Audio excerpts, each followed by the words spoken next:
তখন আর কারচুপি করতে পারো না, কারণ বাপের উপরও বাপ আছে, এটা মাথায় রাখতে হবে। বাবার উপরও 30 কোটি তোমাদের জনগণ নাকি এখনো হাগার জন্য ভালো শৌচাগার নাই, ভালো ওয়াশরুম নাই, লেট্রিন নাই, তোমরা এখনো জঙ্গল হাগো। তাদের যে ছয় গুলো, এক একটা ছয় কোহলি রোহিতের কানে নিচে দিয়ে গেছে। আর তোমাদের বলি, বাংলাদেশ টিম আমার কি বলবো, তোমাদের জন্য ইন্ডিয়ান তারপরে বিভিন্ন দেশের অডিয়েন্সরা আমাদেরকে যে পরিমাণ ট্রল করে, ট্রলের শিকার হইতে হয় জানো। তোমরা কি বালটা খেলছো, কালকে কি খেলছো তোমরা? খেলাটার মতো খেলো, সুন্দর করে খেলো। টি-20 ক্রিকেটটাকে একবার তোমরা ধ্বংস করে দিছো। আজকে আফগানিস্তানের খেলা দেখছো? আফগানিস্তান অস্ট্রেলিয়ার সাথে কি খেলাটা খেলছে, হ্যাঁ?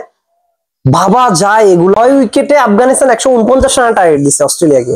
একেবারে ছোট্ট একটা টার্গেট, ছোট্ট একটা টার্গেট। আফগানিস্তানের bowling line Bangladesh bowling line থেকে কিন্তু এত ভালো না। তারা কিন্তু বাংলাদেশের বোলিং লাইন থেকে কিন্তু আফগানিস্তান বোলিং লাইন এত একটা ভালো না। বাংলাদেশি বোলিং লাইন বিশ্বে 149 রানের টার্গেট দিচ্ছে। বাংলাদেশ থেকে কি আফগানিস্তানের বোলিং লাইন এতই ভালো? এতই ভালো? 6 উইকেটে 149 রানের টার্গেটের মধ্যে অস্ট্রেলিয়া 127 রান অল আউট হয়ে গেছে 19 ওভার 2 বলে। 21 রানে জয় পাইছে আফগানিস্তান। 21 রানে জয় পাইছে Afghanistan. Gulbadin Naib man of the match. ভাইরে কি খেলা খেলছে! তোমরা তাদের থেকে খেলা শিখো, আফগানিস্তান টিম থেকে খেলা শিখো। তোমাদের জন্য আমরা অডিয়েন্সরা যারা আছি, আমরা যারা ক্রিকেট লাভার, ক্রিকেট খেলা দেখি, তোমাদের জন্য আমাদের মান সম্মান কিছুই নাই। আমাদেরকে সবাই ট্রল করে, সবার কাছে আমাদের ট্রলের শিকার হইতে হয়।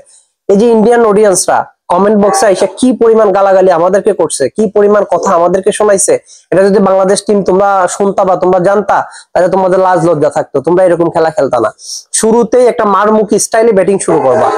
টি-20 ক্রিকেটে 200 রান বা তার সাথে কম, 10-15 রান কম বা 2 রান 5 রান কমের টার্গেটে যখন আপনি খেলা শুরু করবেন, তাহলে আমি প্রথম দিকে মারমুখী স্টাইলে ব্যাটিং করতে হবে। Power play 6 ওভার্স, target for power play 6 ওভার্স minimum, maximum আমি ধরলাম না, 65 থেকে 70 রান তুলতে হবে পাওয়ার প্লেতে। বাংলাদেশ পাওয়ার প্লেতে 40 রান তুলছে বড় জোর, 40-42 রান। এটা দিয়ে কি হবে? কি হবে? তোমরা এইভাবে খেলা আমাদেরকে একেবারে শেষ করে দিতেছো। আমরা ট্রলের শিকার হইতেছি ভাই। আমাদেরকে যে পরিমাণ ট্রল করতেছে কমেন্ট বক্সে আইসা, ইন্ডিয়ানরা, কলকাতা, ত্রিপুরা, তারপরে শিলিগুড়ি যারা আছে, সবাই খারাপ খারাপ কমেন্ট করতেছে আমাদেরকে নিয়ে ট্রল করতেছে। কেন আমরা এরকম ট্রলের শিকার হবো কেন? আমরা বাঙালি জাতি, আমরা কি এতই পৌঁছে গেছি? আমরা কি চুরি করে ম্যাচ জিতি? না, আমরা চুরি করে কখনো ম্যাচ জিতি না। রাতের অন্ধকারে কি আমরা পিচ চেঞ্জ করে ফেলি? না, তা না। আমাদের একটা আইসিসি নাই, আমাদের কোনো সুযোগ সুবিধা নাই, তারপর আমরা নিজেদের ভিতরে যা আছে তা দিয়ে আমরা চেষ্টা করি ম্যাচ জেতার জন্য, ম্যাচ উইন হওয়ার জন্য। ইন্ডিয়া তো সুযোগ সুবিধা নিয়ে ম্যাচ জিতে, আমাদের সুযোগ সুবিধার প্রয়োজন নাই।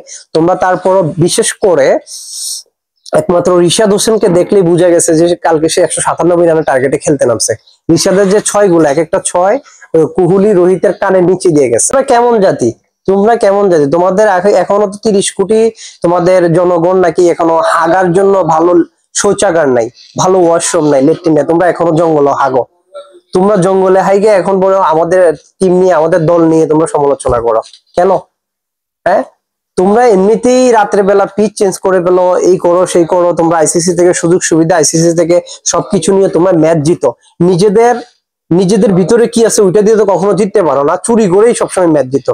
নিজেদের কিছু নাই, অন্যদেরকে নিয়ে সমালোচনা কেন করো? কমেন্ট বক্সের মধ্যে আইসা সবগুলা কমেন্ট, যেগুলো কলকাতার আছে কিংবা অন্ধ্রপ্রদেশের আছে বা অন্যান্য যারা আছে, কমেন্ট বক্সে আইসা গালাগালি, ভাই বিচ্ছিরি গালাগালি আইসা গালাগালি করো।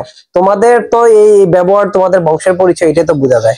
হ্যাঁ, নিজেরা তো কিছু পারো না, রাতের বেলা চুরি করে আম্পায়ারদের সাহায্য নিয়ে, আইসিসির সাহায্য নিয়ে তোমরা খেলা ফাইনালে যাও। বড় দলের সাথে যখন পড়ো তখন আর তোমাদের আর সুযোগ থাকে না। অস্ট্রেলিয়া, ইংল্যান্ড কিংবা বড় দলের সাথে যখন তোমরা পড়ো তখন আর কারচুপি করতে পারো না, কারণ বাপের উপরও বাপ আছে, এটা মাথায় রাখতে হবে। বাবার উপরও